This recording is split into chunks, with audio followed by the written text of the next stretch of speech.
Nuthangi kumsom kwa pali hi upaza chua mafam le sel kungi fam te fa som panga zinga som pakhat na ni in kumsang kha zakwa som ni paruka vaphai khwa a alopianga kumsang kha zakwa somni pasaria si shang loya lianpui khwa nen ko shandan khatna in nein kumsom sari pathum chung ve khatma inditlan lovin fa pakwa le tu za somnuk paruk tu le fa za som sari panga nein khop thum hu in adama Nuthangi hi anopan laya changa pathian rongbol chin mini in lianpui khoko shan me chia chairman masaber ni in term som chung chairman na hi alochela khwangleng pastor biala chairman na hi term li kumsang khazakwa somsari pariat kumsang khazakwa somriat kumsang khazakwa somriat pali le kumsang khazakwa somriat panga ate alochel to bukani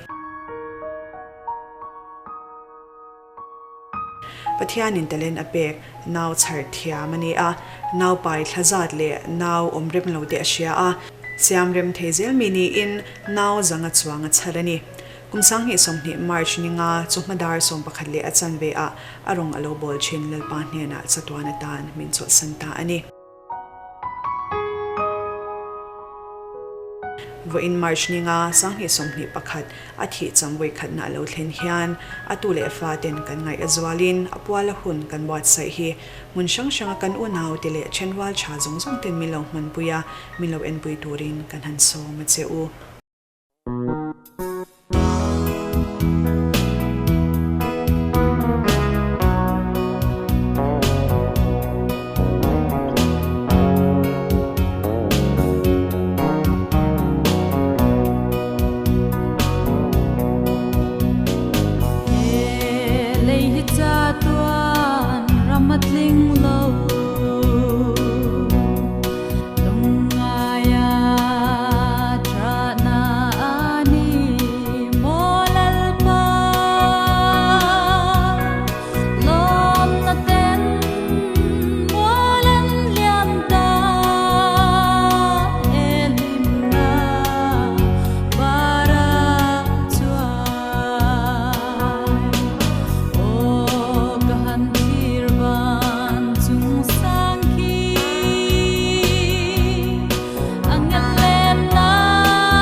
zai on tanga kyan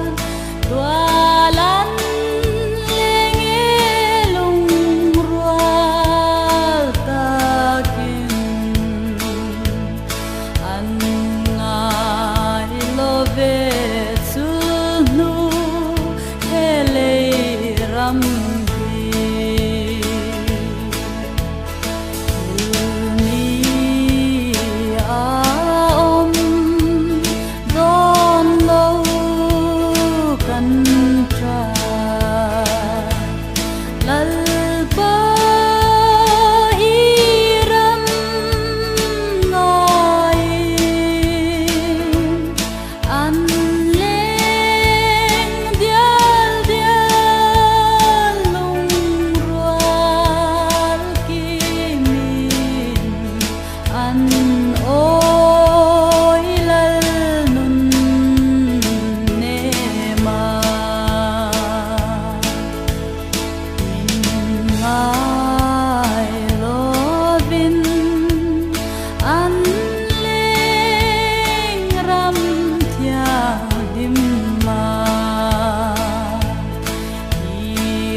môi cung vulai lia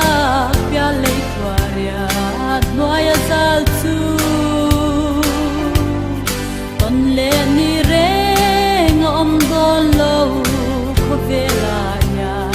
ka trap tang rel ka don so lo o ngain ka trap darang len lai kha run chung na bang mai na real tui ang adaye chung kim te a him lai ni zong kha ka tra nan chang zo ta lal pa siam thar kho puya chuan an lenge lung du te vel ram reng an ngai to lo zion lal pa ro pui fakin hallelujah tia vin zion rem me lom na tu lo chuan chang ta